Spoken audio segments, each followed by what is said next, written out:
প্রিয় বন্ধুরা, আসসালামু আলাইকুম। আমাদের ভবিষ্যৎ নিয়ে আপনাদের একটা জিনিস আমি দেখাবো যে আমাদের খেজুর গাছে কত পরিমাণ খেজুর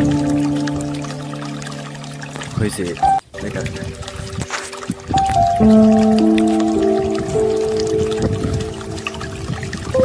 দেশি খেজুর গাছ তো গাছের যত্ন নেওয়া হয় না, সেই জন্যে গাছের অবস্থায়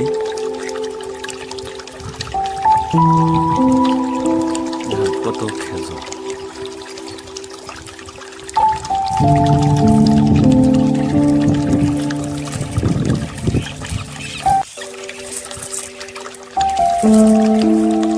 আমার একটা প্রশ্ন, বাংলাদেশে খেজুর গাছে এত পরিমাণ খেজুর হয়, আমরা বছরে লক্ষ লক্ষ হাজার হাজার মেট্রিক টন খেজুর আমদানি করি, কিন্তু সরকারিভাবে কেন উন্নত জাতের বিদেশি জাতের খেজুর গাছ রোপণ করে না?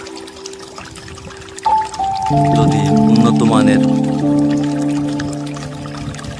সৌদি আরব বলেন, ইন্ডিয়ান বলেন, খেজুর বাংলাদেশে লাগানো যায়। বাংলাদেশে তো যা আবহাওয়া, খেজুর তো কেনা লাগবে না, আরও আমরা বিদেশে খেজুর রপ্তানি করতে পারি।